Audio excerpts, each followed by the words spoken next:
seconds to go.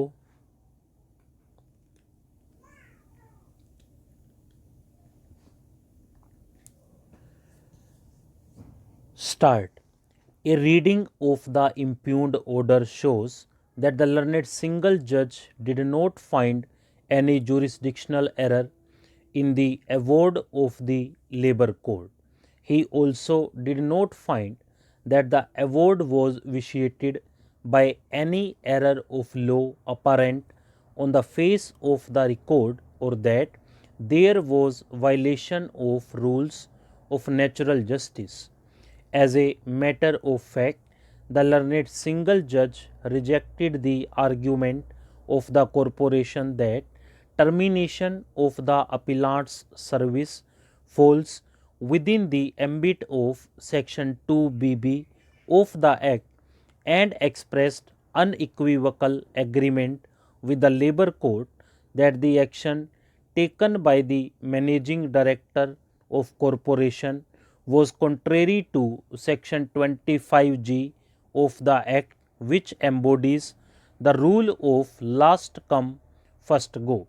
Notwithstanding this, the learned single judge substituted the award of reinstatement of the appellant with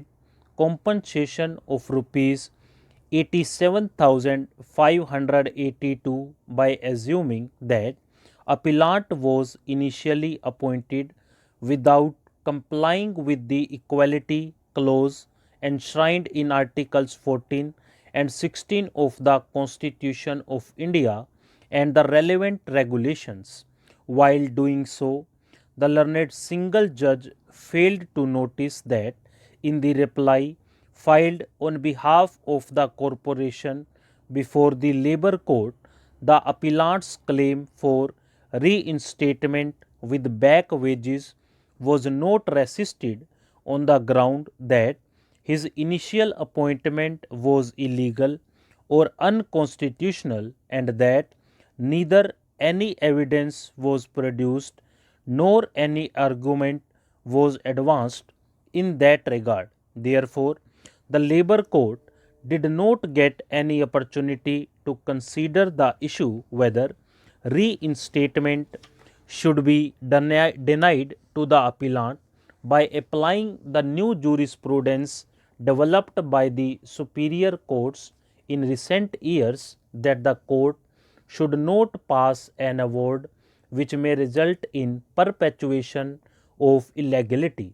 This being the position, the learned single judge was not at all justified in entertaining the new plea raised on behalf of the corporation for the first time during the course of arguments, and deprive the appellant of what may be the only source of his own sustenance and that of his family. Another serious error committed by the learned single judge is that he decided the writ petition by erroneously assuming that the appellant was a daily wage employee. This is ex facie contrary to the averments contained in the statement of claim filed by the workman that he was appointed in the scale of rupees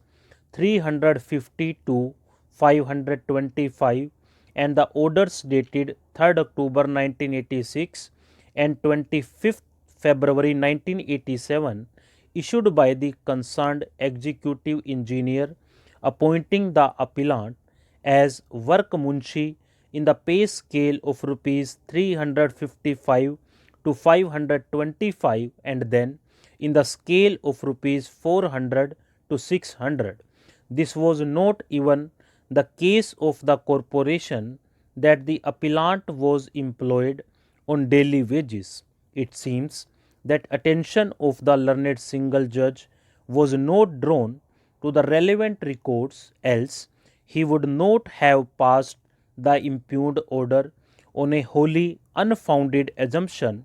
that the appellant was a daily wager. It is true that in the writ petition filed by it,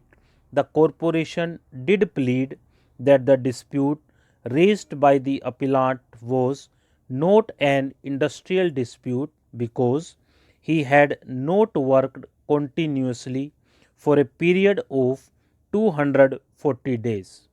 Stop.